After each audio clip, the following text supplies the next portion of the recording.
Assalamu alaikum. According to our course content, our third course outline was the extent of known and estimated biodiversity of Earth.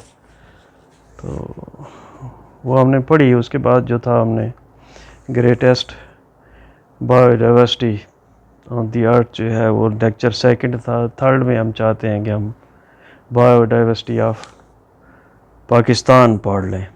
ठीक है, तो climate जो होता है ना, usually divided on the basis of the annual precipitation. The maximum area of Pakistan is under the arid climate. तो climate is determined on the annual rainfall precipitation we receive per annum. So categorized as the arid, semi-arid, humid, humid subtropical climate. फिर forest जो हैं उनके भी नाम ऐसे दिए जाते हैं क्लाइमेट रेनफॉल की वजह से। तो ट्रॉपिकल फॉरेस्ट होते हैं, ट्रॉपिकल डिसूडियस फॉरेस्ट होते हैं, थॉर्न फॉरेस्ट होते हैं। ठीक है, तो हम पाकिस्तान का क्योंकि मैक्सिमम एरिया जो है वो एरिड है हमारा, तो एरिड क्या होता है, is the lack of moisture होता है, वहाँ पे कम मॉइस्चर कम होता है। The soil is dry, the air is dry and yearly precipitation is very low. Annual rainfall received less than 10 inches पर एनुअल हो गई ना। In some arid climates evaporation rates exceed the precipitation, leading to a net precipitation loss. Arid climate tends to lack of vegetation and are called xeric and desertic. ठीक है, सहाराई जैसे हो जाता है। ठीक है, तो ह्यूमिड सब ट्रॉपिकल क्लाइमेट क्या होता है? Climate characterized by hot and humid summer and cold to mild winter. What is the tropical forest? क्या होते हैं? Forest found between tropical region. Tropical regions कौन से होते हैं? Surrounding the equator. ठीक है, इक्वेटर को जिन्होंने सराउंड किया होता है तो वो ट्रॉपिकल एरियाज होते हैं। And boreal regions, boreal regions क्या होते हैं? Vast expanse of coniferous forest होते हैं वहाँ, located in the temperate zone. Temperate होता है मोतदिल जिसे हम कहते हैं। तो नेक्स्ट है कि ट्रॉपिकल डिसीडुअस फॉरेस्ट। डिसीडुअस प्लांट वो होते हैं जो साल में एक दफ़ा जो है अपने तमाम लीफ ड्रॉप कर जाते हैं। जैसे आपके घर में शहतूत का पौधा हो तो एक सीज़न में बिल्कुल उसके पत्ते जो है ना वो गिर जाते हैं। तो ट्रॉपिकल डिसीडुअस फॉरेस्ट कौन सा होता है? These forest found in areas with warm moist summer होते हैं जहाँ, और एंड कूल विंटर होते हैं। These forest dominated by trees that lose their leaves each year. Thorn forest होते हैं, the forest is a dense होते हैं, और ये जो है स्क्रब लैंड होती है। उसमें स्क्रब लैंड क्या होती है? बहुत झाड़ियाँ होती हैं, बहुत सारी झाड़ियों वाली जगह को स्क्रब लैंड कहते हैं। With vegetation characteristics of dry subtropical and warm temperate areas with seasonal rainfall averaging कितनी होगी? 250 to 500 मिलीमीटर। और एक प्लांट होते हैं जिनको मैंग्रोव कहते हैं।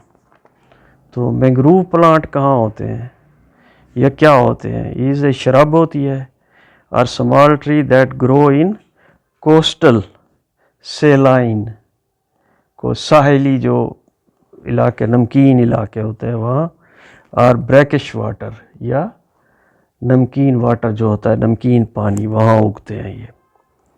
Refrain plains of Indus. Riverine क्या होता है? जैसे होल्ड बैक, पीछे की तरफ रुके होते हैं, प्लेन्स जो होते हैं, रेफरेन प्लान होते हैं वो। तो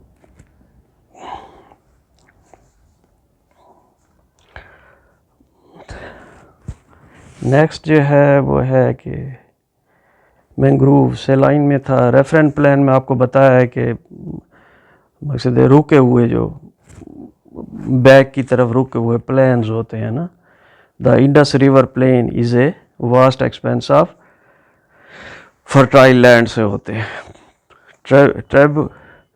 ट्राइब्यूटरीज एक टर्मिनोलॉजी है, किसके लिए होती है? स्ट्रीम्स, जो नहरें बह रही होती हैं, streams flowing into larger stream, छोटी स्ट्रीम जो हैं, छोटी नदियां जो हैं वो बड़ी नदियों की तरफ या लेक में वो जाती हैं। ठीक है, इसमें एक चीज़ दी हुई है IUCN red data book. IUCN क्या है? International union for conservation of nature के लिए एक अदारा बना हुआ है, उसने एक रेड बुक तैयार की हुई है। तो ये क्या हुआ, रेड बुक का क्या काम होता है? Red list of threatened species, उसमें वो स्पीशीज़ जिनको ज़िंदगी के ख़ात्मे का ख़तरा होता है। और ये बनी थी, founded in 1964, is the world most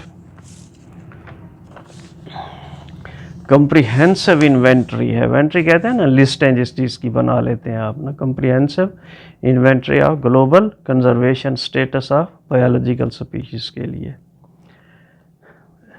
rampant hunting क्या होती है? रैम्पेंट हंटिंग होती है कि रोज़ बरोज़ का बढ़ता हुआ शिकार।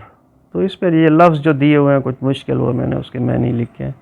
वाइल्ड लाइफ रिफ्यूजीज़ क्या होते हैं? Is an area designated for protection of wild animals within which hunting and fishing are either prohibited होती है, रुकी होती है, और स्ट्रिक्टली रेगुलेटेड होती है। ठीक है। बिग फाइव गेम जो है वो किसके लिए इस्तेमाल होती है? अफ्रीका में होती है। In Africa the big five game animals are, कौन कौन से हैं? लाइन है उसमें, लेपर्ड है, रिनोसिरोज है, गेंडे जिसे कहते हैं, एलिफेंट एंड कैप बफलो, ये 5 हैं, उनको बिग फाइव गेम कहते हैं। तो इसमें दी हुए हैं नेशनल पार्क्स हैं, उनकी डेफिनेशन दी हुई है, गेम रिजर्व्स जो हैं उनकी डेफिनेशंस दी हुई है, उनको एक्सप्लेन किया हुआ है, रेफ्यूजीज़ दिया है, सेंचुरीज़ दी हुई हैं इनकी। तो आप गो थ्रू हो जाएंगे तो वो बड़े इजी से हैं, आपको आ जाएंगे। ठीक है। तो recognisation of national conservation strategy है NCS एक, फॉर एग्जिस्टिंग प्रोटेक्टेड एरियाज़। तो ये कितनी है? 6 हैं जो उन्होंने दी हुई हैं कि ये इसमें जो है ये एक किस्म की शॉर्ट कमिंग्स उन चीज़ों में आ रही हैं जो पार्क बनाए हैं या इन्होंने जो है वो बनाए हुए हैं, गेम रिज़र्व बनाए हुए हैं, वाइल्ड लाइफ रेफ्यूजीज़ जो बनाए हुए हैं ना, उनकी रिकग्नाइज़ किया है उसको नेशनल कंजर्वेशन स्ट्रेटजी वाले जो हैं। ठीक है। पहला क्या? Not representative of all the ecosystems, जितने भी इकोसिस्टम्स हैं रीजन्स में, नेशनल पार्क्स बने हैं या ये जो आपके वेलफेयर रेफ्यूजीज सेंचुरीज बनी हैं या आपके गेम रिजर्व्स बने हैं, तो उनको अभी इन चीज़ों की तरफ ध्यान नहीं दिया जा रहा सही मानों में। तो सेकंड है कि boundaries of existing protected areas are not drawn according to ecological criteria जो था उसके हिसाब से उसकी बाउंड्रीज सही मुतय्यन नहीं हुई। ठीक है। दूसरा उन्होंने जो उसमें वीकनेस हैं वो पॉइंट आउट की हैं। तीसरी ये है कि वीक लो रीइंफोर्समेंट प्रोग्राम, जो प्रोग्राम बनाए हुए हैं वो उनको वीक है, उन पे जो है अमल पूरा नहीं हो रहा। No plan for the identification of species hotspot हमें आगे हम पढ़ेंगे, तो उनकी सही जो है आइडेंटिफिकेशन वहाँ से नहीं हुई। नो स्पेसिफिक, नेक्स्ट जो है कि no specific management for identifying of rare and endangered species, management नहीं है या उनकी आइडेंटिफिकेशन नहीं है। कौन सी स्पीशीज़ की? Rare and endangered. रेयर आपको है कि जो नायाब होती हैं, बहुत थोड़ी होती हैं, पहले आपने डेफिनेशंस में पढ़ा होगा स्पीशीज़ में। इंडेंजर्ड्स होती हैं कि जो जिनको बहुत ज़्यादा ख़तरा होता है कि उनकी बका जो है जहाँ मुश्किल बन रही होती है, तो उनको इंडेंजर्ड्स कहते हैं।